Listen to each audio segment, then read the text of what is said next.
think I would see you here. Are these two your friends? Yes, we had the fortune of meeting not too long ago. They are quite a knowledgeable and talented pair, and a pleasure to be around. Traveler, we were just discussing the history of Rex Lapis. Would you like to listen? This, good sir, seems not to appreciate the almighty power of the Lord of Geo. As a professional archaeologist, I'm inclined to correct some of his erroneous views. We are discussing the whereabouts of the first Mora. The first Mora? As everyone knows, the Lord of Geo taught the ancient people of Liyue the craft of smelting, creating goods that allowed them to develop trade with the early nations of that time. Today, Liyue holds the sole right to cast Mora in the entire continent of Teyvat. The world's very first Mora should have been cast by the hands of the Lord of Geo himself thousands of years ago. According to my research, as well as my own hypothesis, I believe that this coin of unique historical significance has been passed down secretly through the years as a kind of token. For example, perhaps the Qixing who control the Liyue use it in some kind of unknown ceremony they hold when they come to power. No. My research indicates that the first Mora coin is not such a simple thing. Mora is a catalyst. This we all know. Even today, Mora is used in the mystic arts for its curious properties of weapon enhancement. The world's first Mora would no doubt possess the strongest power. My next historical treatise will boldly expound on the newest findings from my intense decade-long research. That is, that the Lord of Geo used this original Mora as a catalyst to enhance a dagger and a sword. A dagger and a sword? Well, buy the book when it comes out to read the full story. For now, I will only reveal this. The one who finds the dagger shall become supreme in Liyue, and the one who finds the sword may be crowned Liyue's sovereign. I can't say I agree. Let us not speak of the authenticity of the dagger and sword first. But Mora and money came about simply because they are a convenient measure of a contract's value. Rex Lapis just meant for Mora to serve as a catalyst for people to exchange and trade. The world's first Mora is probably just an ordinary coin created by Rex Lapis. As for its fate, the same as all Mora, I suspect. It was simply spent somewhere. I think that Mr. Hanshua's hypothesis seems reasonable. Mr. Zhongli's argument, on the other hand, lacks any evidence. How can you so easily dismiss the Lord of Geo's profound foresight? No, I am not debating right or wrong. I am simply stating a fact. Enough! Do you think you understand the Lord of Geo more than me?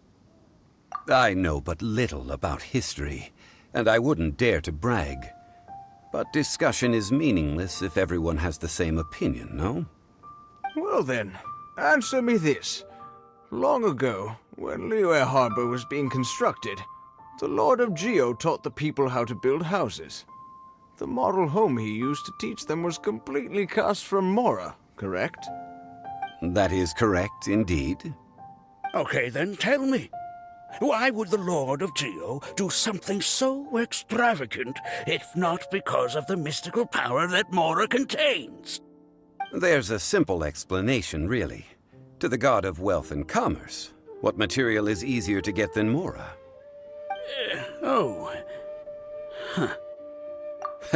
I mean, I am talking about Rex Lapis. Excuse me, sir. I have some questions about archaeology. Can we find somewhere quiet to chat? I mean, if it's okay with you. Oh, it's no problem at all. But may my friend accompany us? Perhaps they could be of some help. Of course. They can come if that's what pleases you, sir. Let's go.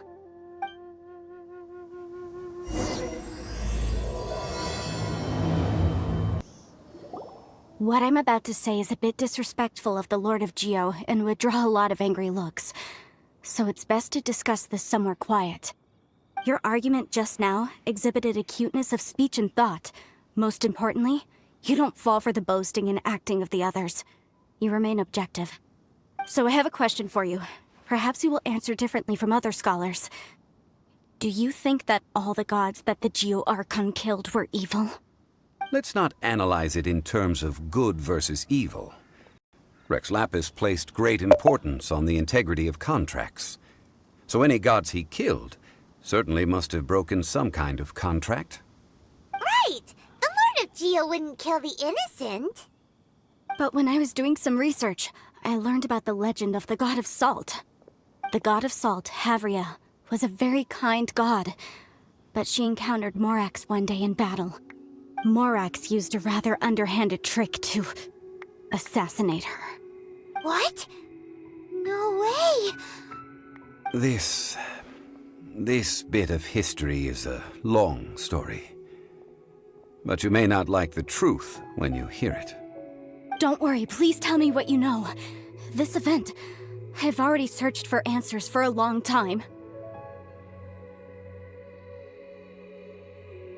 Quite so. I don't know where to begin. Over here, Mr. Zhongli. I've been looking for you. So you're over here all this time. Put down your weapon and stay back. Otherwise, Paimon's reporting you to the Millilith. First of all, I'm not holding a weapon. There's no need to overreact now. I'm simply an archaeological researcher from Snezhnaya. I'm not here for trouble. The Fatui say that every time. But this time, I registered with the Liyue Ministry of Civil Affairs. I could show you the official documentation if you want to see it. I will be conducting an archaeological survey here, the results of which will all be shared with the ministry. I heard that Wangsheng Funeral Parlor had a consultant named Zhongli, with immense knowledge of ancient history and archaeology. So I paid Wangsheng Funeral Parlor a handsome amount to hire Zhongli as my own consultant while I'm in town. So you mean to say that this is work for the Wangsheng Funeral Parlor, yes? Well, since it's work, I don't have a choice.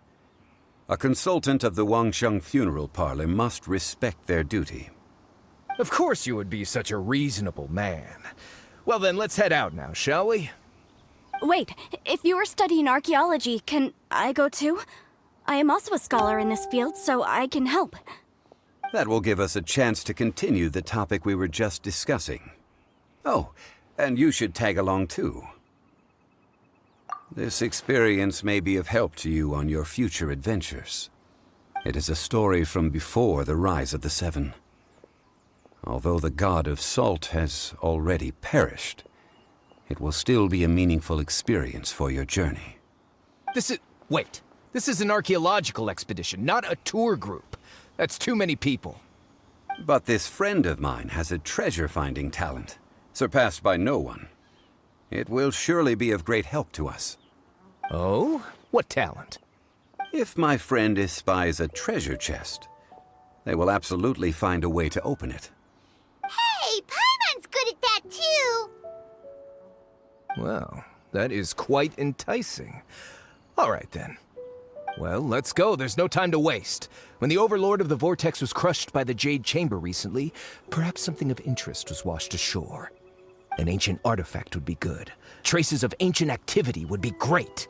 But a piece of the god's limb would be even better. Who knows what surprises we may find.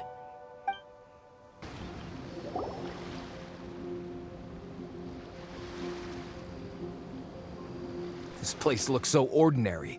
Can we really find anything valuable here? Huh? Paimon thinks it looks really grand. I don't mean the scenery, but rather that there should be something out of the ordinary.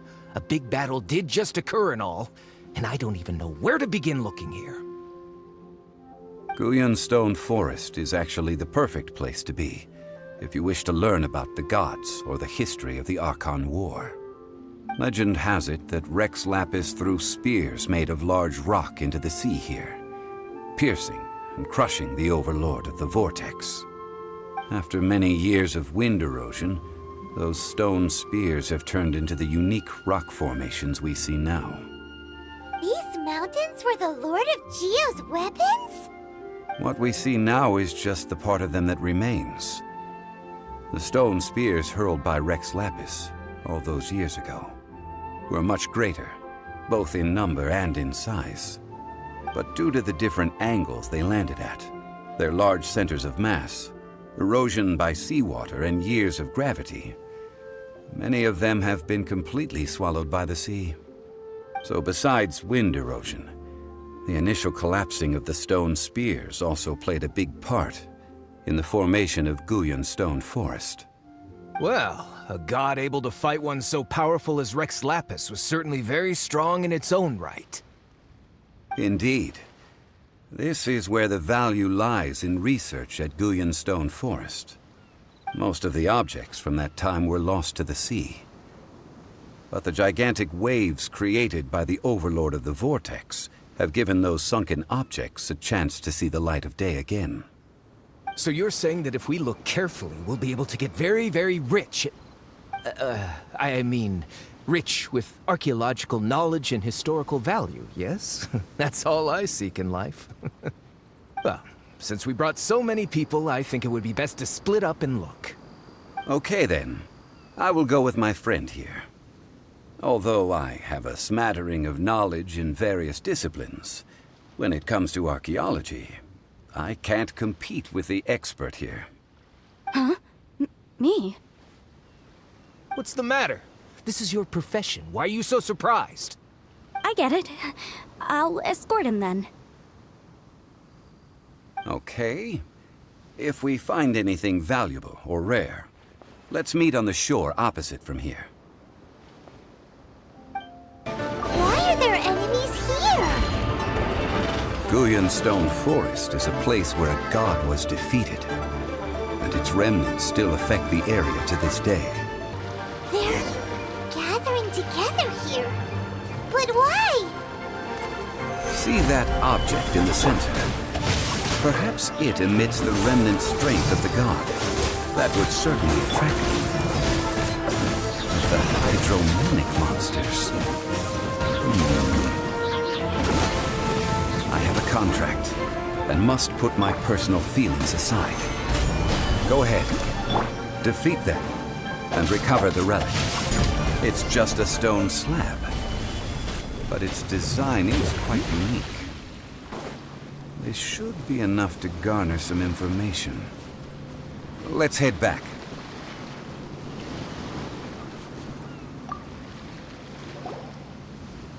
You call yourself a scholar of archaeology? You can't even recognize this or that. What are you good for? We all have our areas of expertise. I already tried very hard to explain. Oh, stop arguing! What in the world happened? This girl just keeps bragging about how she's an archaeologist, but she doesn't even know anything about the surrounding ruins. I even know more than her. She left me to rely solely on guessing, experience, to find anything valuable to take back. Ugh, what a waste of time. I've just been researching the god of salt, so I'm not familiar with sea relics. Is that so strange? And you kept asking about how much Mora everything is worth. Can the value of relics only be measured in Mora? Isn't measuring their value in Mora the easiest way? This also matches the traditions of Liyue, does it not? Now, calm down. No need to make a fuss. We were able to bring back some intriguing objects. Let's have a look.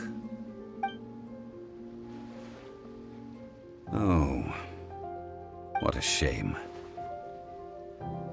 These objects were indeed washed ashore by the overlord of the vortex, but they have nothing to do with the god besides being in the vicinity at the time.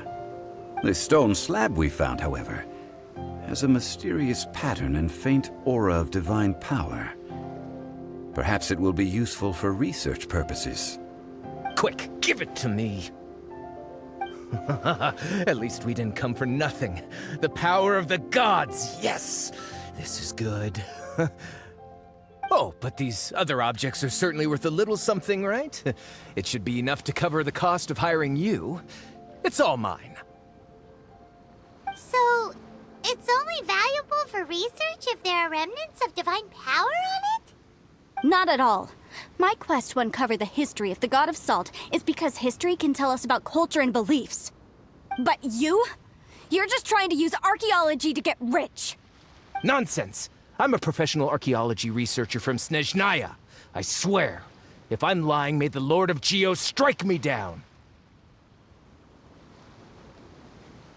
Oh, by the way, you probably don't want to sell that teacup. Oh? Why's that? That's not an ancient teacup. It's part of Ningguang's collection. It must have fallen here along with the Jade Chamber. So unless you want to mess with the Qixing... Ah, I see. What a shame. It was of such high quality, too. See? You do want to sell these objects! But, so what? Why can't I pursue wealth both intellectual and material? Don't be so simple-minded. All right, then. No need to stay here any longer. I'm rather quite intrigued by the God of Salt, too, actually. Let's go to Sal Flore next.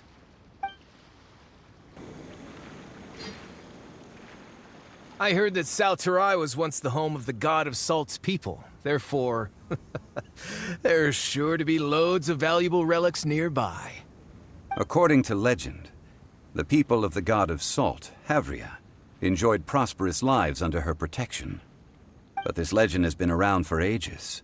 With the countless scrap collectors and treasure hoarders in the area, there probably aren't many valuable things left here. Oh, good. That's just great. If I knew it was picked this clean before, I wouldn't have come. About that, I know there's a ruin deep in this cave here. It's related to the God of Salt, which is actually how the area originally got its name of Sal Flore. However, the ruin entrance has been sealed by a mysterious power. Nobody has been able to break the seal. I found a mechanism that seemed to be related to the seal, but when I undid the mechanism, the seal wasn't affected at all. So at the moment, the seal's origin and how to break it are very important topics in my research on the God of Salt.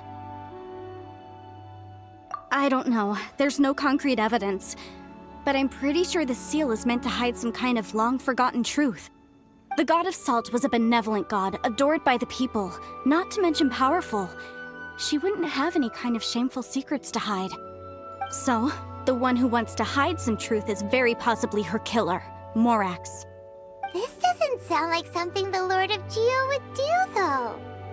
Who cares about all that? It sounds like countless treasures of the God of Salt lie within this ruin, just waiting for someone to find them, right? You weren't listening at all, were you? Ugh. Even if there's a mountain of treasures inside, nobody can get in if the seal isn't broken. Ah, but we have the illustrious Mr. Zhongli with us. He looks like he knows just about everything. A little seal shouldn't be any trouble for him. This seal seems to be quite ancient. Even Mr. Zhongli may not know all of its secrets. I may know something about it. What? Over the years, I've heard various rumors with bits of knowledge about seals. Although their references seem rather disorderly, they do in fact contain the secret to breaking seals. Let's go take a look at the mechanism Miss Wanyan just mentioned. Okay, since Mr. Zhongli says so, follow me then. Here it is. There's some debris scattered here that, when put together, look like they definitely had to do with the God of Salt. According to the inscription on the side, if one looks from a certain angle, the secret to the mechanism will be revealed. See that? Although we activated the mechanism, nothing happened to the seal. That's because there's actually another mechanism that must be activated. Another? Let... This place seems familiar. Huh, I remember. I think there's some elemental monuments here. So you're saying they're related to all this? When I investigated the seal last time, I had someone with a vision accompany me. But when we lit up all the elemental monuments, nothing happened. That's because you don't just need to activate them at the same time, but in a certain order as well. Otherwise, the seal will not be broken. The secret to this puzzle is hidden in the legends about the Archon War. Tianheng in the south, Yaoguang in the east, Jueyun in the west, Qingce in the north. All desolate and devoid of life. Liyue is vast, yet even one haven is hard to find. To the north, to the east. Do the people of Liyue always talk in riddles? I think I've heard this saying before. Certainly you have. And the contents of this saying are also related to the god of salt. To provide a haven for her people, whose lives had been ravaged by the Archon War, this benevolent god searched all across Liyue. At that time, with the chaotic fires of war engulfing the land, and that haven she eventually found is right here. Today, it is known as Sal Flore. How sad then. In the end, this peaceful place was destroyed by Morax. Okay, enough with these ancient stories. Now that we have the clue, hurry up and break the seal. Whatever happened doesn't matter as long as we can get inside that ruin. Tianheng in the south, Yaoguang in the east, Jueyun in the west, Qingce in the north. With this clue, you should be able to solve the puzzle. Look! The seal really was broken! Mr. Zhongli is indeed quite remarkable. It was nothing, really. Now, it's time that people learn the hidden truth. Before entering the ruin, I have a proposal that will help us prevent the kind of senseless arguing between you two that we saw at Guyenstone Forest. Okay. What is it? I propose you two agree upon a contract, stipulating that we alternate who gets claim to each treasure we encounter, with only one object permitted per claim. To show my sincerity, I won't be taking any treasure. This will just be between you all. Hey! Don't pass an opportunity like this up so easily! I don't agree. I mean, you want me to split the treasure with this amateur archaeologist? No, absolutely not. I don't agree either. He will only defile the precious relics left behind by the god of salt. I can't accept this. Well then, if the contract is not agreed upon, I will no longer serve as your consultant on this expedition. You will have to rely on your own experience to find whatever treasures are hidden in this ruin, as well as traps. You have the audacity to demand this. Okay then. Even half of the treasure in the long-sealed ruin of the God of Salt should be enough to make a fortune. If you want me to agree upon this contract, so be it. I just have one request, Mr. Zhongli. If we discover the truth behind the God of Salt, you must judge it fairly, even if the truth harms Morax's image. I can accept this arrangement. Well then, let's go. Things come to set. Are these statues? No. These are people. Ugh. They were probably followers of the God of Salt. How did they become this way? What in the world is hidden deep in this ruin?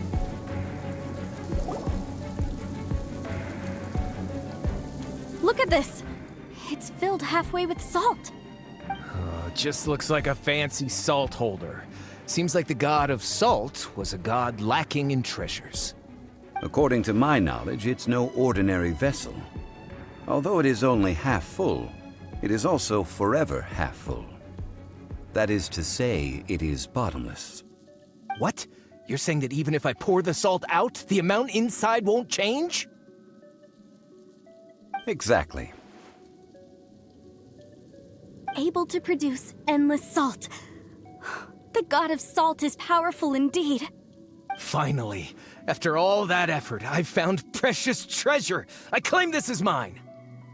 I just need to pour the endless salt into 1,000 or 10,000 bags. I can sell it and make a fortune! Hey! How can you use a relic of the god of salt for such a shallow pursuit? If Mr. Clement wants this salt chalice, then the next object we find will belong to Miss Wanyan, according to the contract agreed upon. Of course, as we agreed. But how can anything be worth more than this rare find? Since we have a contract, it's no use for me to fight with him. Then let's move on, shall we?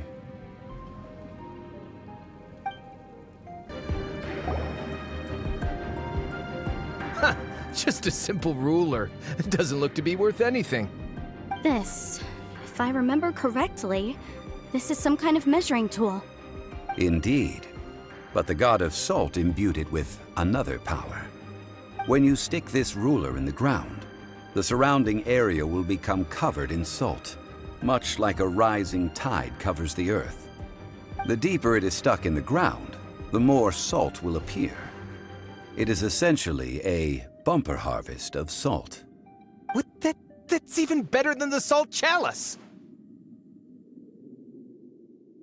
Well then, according to our contract, the salt ruler goes to Miss Wanyan. No, unacceptable. I paid for and organized this entire expedition. Why should I get the short end of the stick? And this girl has been useless. Why would she get anything? Oh boy, here we go again. So you are saying you want to break the contract? So what if I break it? Now that I've seen how the mechanisms in this ruin work, I no longer need you. Let's not forget who hired who here. Why should I let you make the rules? Because you agreed to a contract. Rex Lapis once said, "Ones who break their contracts shall suffer the wrath of the rock." That is one of your Liyue gods. I am from Snezhnaya. I Will suffer the wrath of the rock. You may find it rather unpleasant. I shall confiscate your treasure as well. You are not worthy to continue any further into the ruin. Leave this place. Oh, darn you! Just you wait.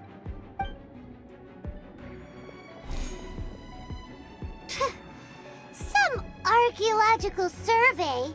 He could only pretend for so long.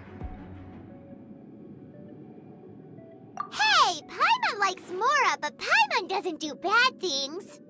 Clement's wrongdoing stemmed from greed, yes.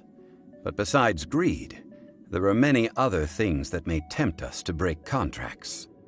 When people see the object of their dreams, how many are really able to control their desire and follow the contract? I think we should be honest with each other now.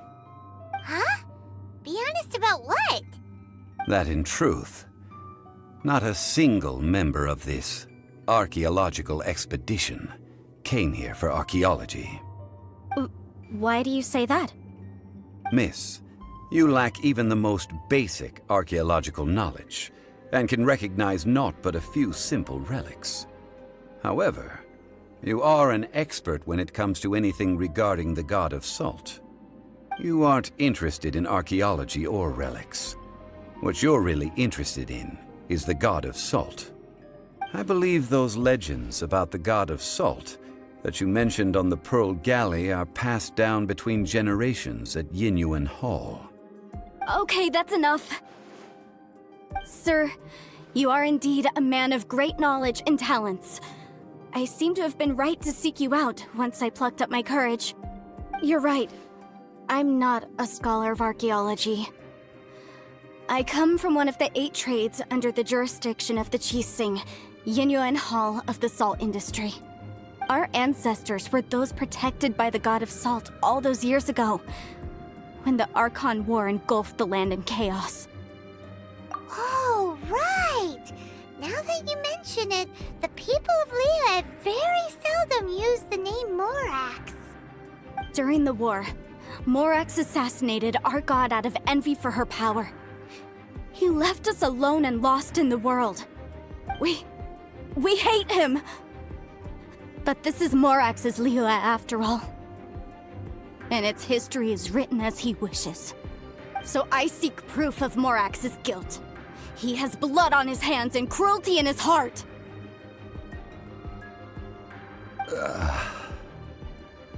We agreed to a contract that we will face the truth head on, didn't we, Mr. Zhongli? You must judge this history fairly. Naturally, of course. But I must add, Liyue is no longer Morax's Liyue. Come with me. All the answers you seek lie ahead.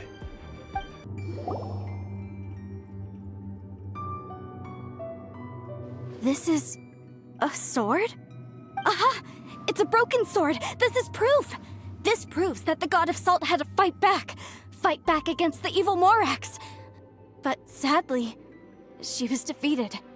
The power of this sword surely is much greater than that of the Salt Chalice and Salt Ruler. If we can repair the sword, then we can show the world the mighty power of the God of Salt. It does look like something left behind after being defeated in battle. 2 pieces of a broken sword. From an archaeological perspective, these are 2 separate relics. According to the contract, you can only claim one. Why? We were alternating claims to treasure, true. But Clement is no longer here. Yes, but the only one object per claim clause still holds true. You cannot take 2 relics at the same time. This logic! Zhongli, she seems like a good person, and no one is fighting over the treasure. How about you let this one slide, huh? When there's a contract, nothing can be allowed to slide. If the contract is not followed, then it is broken. No! If I only take 1/2, then it can't be repaired, and the power of the God of Salt cannot be restored.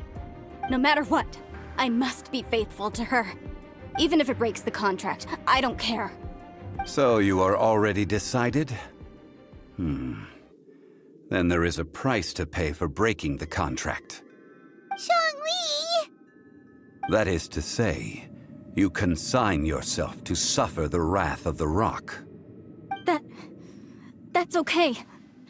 The God of Salt gave up her life to protect her people. My sacrifice is nothing compared to that. Punish me however you want. Just let me take this proof of my faith. No, you can't hit her! Perhaps that punishment would be easier for her, but as punishment, I will tell you the truth. Huh? The truth? You mean the truth is my punishment? Yes. The truth that I am about to tell you shall be your price to pay for breaking the contract. I'm afraid to say that the God of Salt, Havria, was not the powerful god you imagine her to be. Rather, she was a small and weak god who yielded to all other gods. When it came to war, she lost, never able to win a seat among the 7. What? During the Archon War, the gods of this world used all their strength and cunning to vie for control of Teyvat. But Havria instead chose to flee. She thought that by giving up before a fight could start, she could save herself and her people from the war. However, during such a long war, there is no end to the advances of aggressors. After making countless concessions, Havria lost all of her lands, until only one small haven remained. No! It can't be so. In her last days, she had not even a single blade to defend her people with. Not even a single blade? Then... this sword... This sword is not a relic belonging to the God of Salt, but is instead the murder weapon used to kill her. Murder weapon? No! That's not true! That can't be true! You're trying to test my faith in the god of salt. As I said before, I only state the facts. Preposterous! You are a follower of Morax. Don't try to trick me! Hey! Hey! Come back!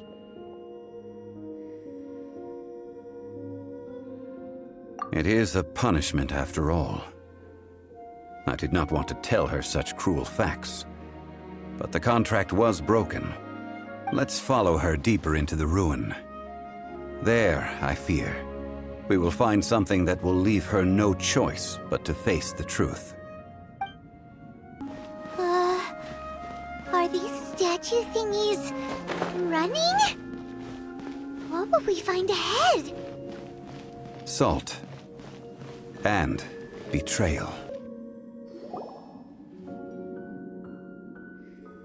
What are all these? What did they see? What did they do? What happened? Since you do not trust me, let us continue onward. That which lies beyond this door will show you all that happened back then.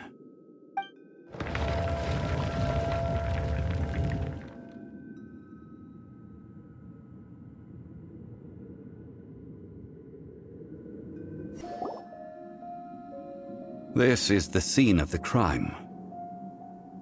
Havria's body dissipated, leaving nothing but these traces of salt. Her dying moments have since been frozen in time to this very day. The story continues that some among her people realized at last that this gentle, kind, but weak god could never protect anyone in wartime. The Archon War was cruel in the extreme. Instead of consigning her to the agony of defeat, they thought perhaps it would be better to give her a quick release. But what about these statue thingies? No matter how weak the god, the power that flows forth when they are slain is beyond the strength of mortal coils to bear. Those who could not flee were thus transformed. Those of her people who were untouched by this disaster left for Liyue, where they sought refuge with Rex Lapis. Their descendants feared Havria's remnants and lived in terror that she had laid upon them an eternal curse. So they risked their lives to come here, to break the sword and offer up obeisances in hopes that her anger might be appeased. But they need not have done so. For how could a god who had never once resisted, even till the end, nurse hatred for her people in her heart? Even if this is so, I can't! This must be a lie. A false history, all of it! Don't you dare try to shake my faith!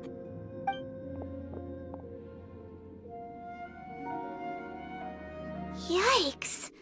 Zhongli didn't show any mercy this time either. This is the price she must pay. Yet I would not call it a bad thing. Judging by how she appeared, I fear that she will struggle for a time. But even if she may not escape that struggle immediately, simply recognizing the truth is good enough for now.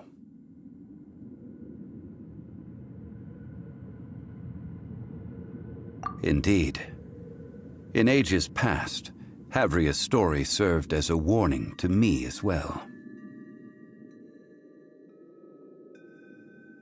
Faith in a god who has already passed will do you no good. So it is for Havria. And so it is for Morax also. All right then. Now, would you like to accompany me in taking a trip to Guyanstone Forest? Huh?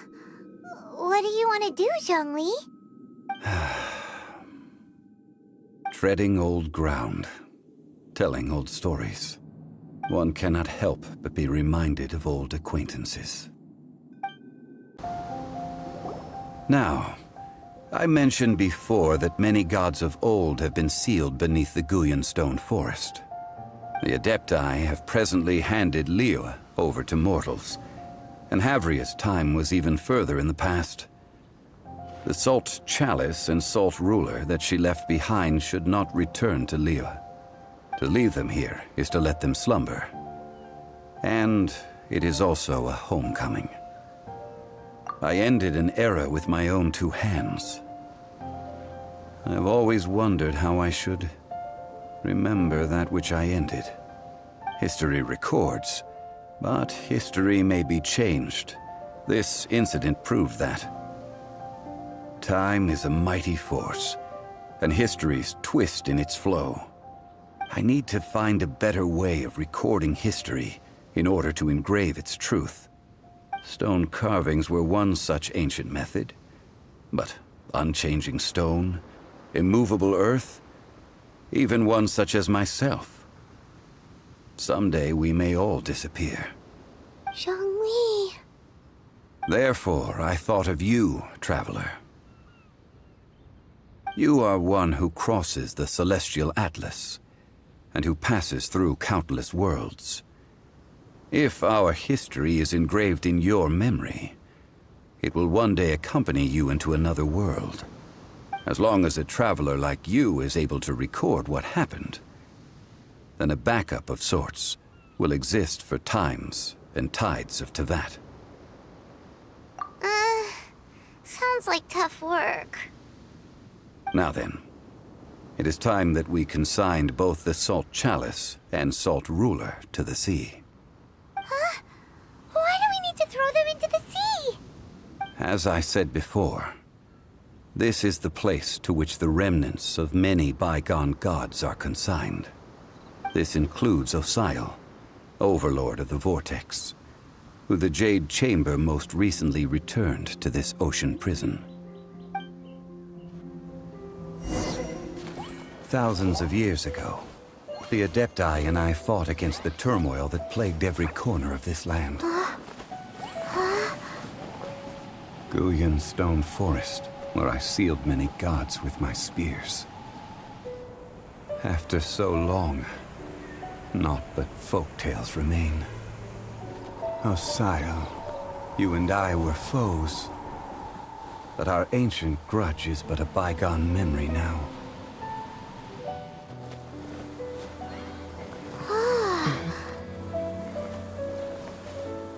May that which Havria has left behind be yours to subsume.